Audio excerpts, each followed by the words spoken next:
Hey guys, Rick from Velocity Addiction. I've been working on the boat tonight.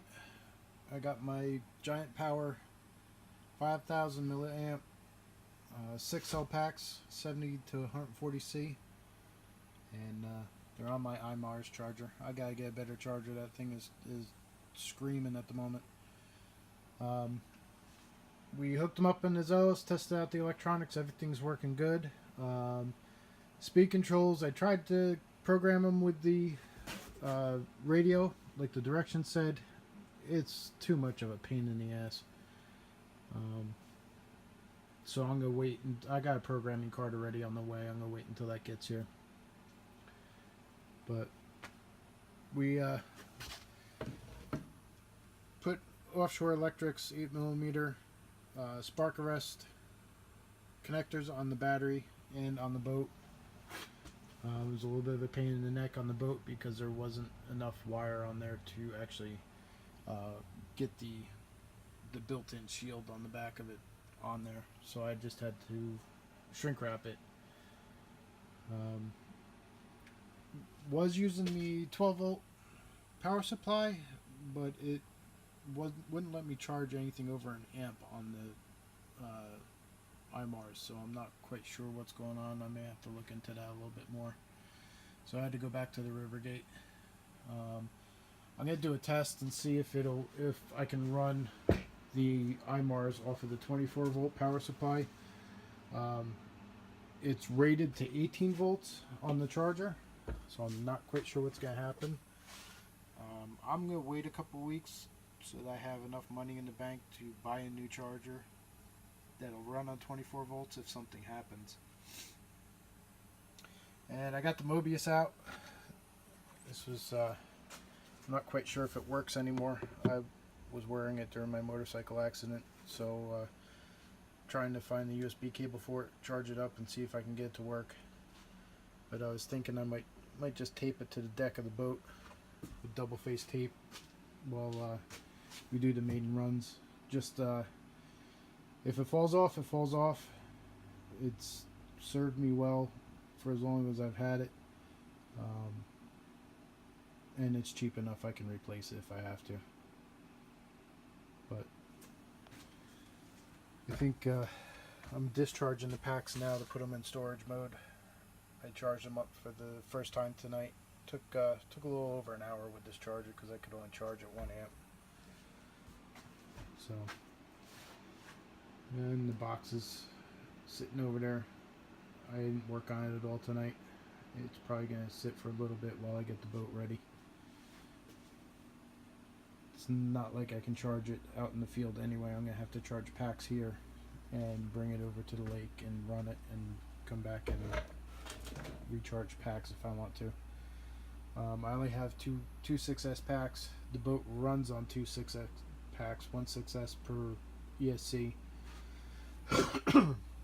So that's another thing I'm gonna have to buy. I'm looking at like another $1,000 in parts and stuff to run this.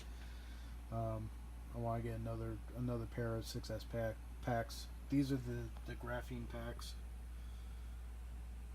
It's supposed to be really good. They're discharging right now, and it's still ice cold. The charger's hurting. The charger's cooking. Let's see if I can find the charger's main board temperature is 113 degrees. It is hot. So just discharging it down enough so that I can put a storage charge on it, and then put them in my ammo box where I store my lipos. And I think I'm going to bring the ammo box into the house just because it gets pretty hot out here. I don't want to swell those new packs. They cost over $300 for those 2 packs. But got the Zelos. It's smothering the cow RC pit mat. It's a magnetic mat. If you guys haven't seen it before, it's built on a magnet. So as you're working on things, you can take the screws, drop them in the little trays. The whole mat is magnetic, so if you drop something, that's magnetic, it's going to stick to it. You don't have to go searching for little screws in the carpet anymore. Not that I have carpet, I have plywood floor, but chances are it would bounce under the workbench and I wouldn't be able to get to it. So I pulled out the SEX10 and got it sitting up on the shelf. Maybe throw a pack in it and go play around the yard tomorrow night. And the C5000 still sitting there. And I got YouTube playing over the Roku, so I have some noise. But that's where we sit tonight. I plugged in the batteries. I was able to do the test I wanted to, make sure the ESCs were both working, make sure the rudder was set up and steering was set up properly. Everything looks good. I wanted to video it, but I couldn't do the radio and the phone at the same time, and I don't have a tripod for this, so. But that's where she's at. Waiting for these packs to discharge down and go into storage mode, and then we'll box up and go in for the night. Let me show you. We had some questions on the Elite RC Boats Facebook page as to whether these packs would fit in the boat, and they do. Get the hatch off here, I'll show you.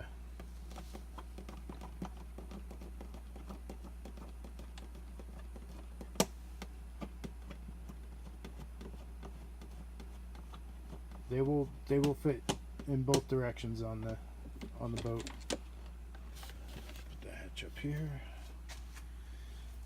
So this is how I'm going to be running them in this direction, because when they're down, all the Velcros are tied up at the moment. But when they're laying in this format and strapped in, they come below this deck, so it gives it plenty of room. I can run them standing up, and they come above the deck, as you can see. But they don't interfere because they come up like right in here, right where the cockpit starts on the hatch. So that kind of gives you the room you need to get those batteries in there. And the hatch will shut completely with the batteries standing up. I'm gonna run them laying down only because it's a lower center of gravity. It's not much, but it's still lower, and these are pretty heavy packs. So you guys were wondering how that's gonna fit in there. They fit just fine. A lot of guys run 2 3S packs per side, which may not be a bad idea. That keeps the weight even lower. Maybe that's what I'll do on the next order of batteries. I might get 4 3S packs for the same price I got 2 6S packs. But Swoop RC Boats is sending me some water cooling line. I'm going to be replacing what's in there. From what I heard, the Swoop stuff doesn't kink as easily. This stuff, it's starting to kink a little bit, just because it's odd angles. That one's not bad, but it's got like a little corkscrew effect. This one, the water jacket on the boat is turned, and the inlet, if the inlet was down here, it wouldn't be as bad of a bend there. It'd be kind of like that one on that side. You just kind of corkscrew it in. But everything looks good so far. There's a possibility she may be seeing some water this weekend.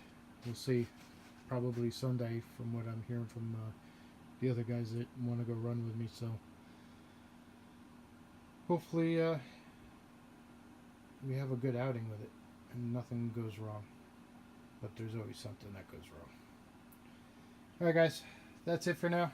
Have a good night, or good day, or good morning, whatever time you're watching this. And I'll have a video up soon of her running, hopefully. Thanks for watching. Bye.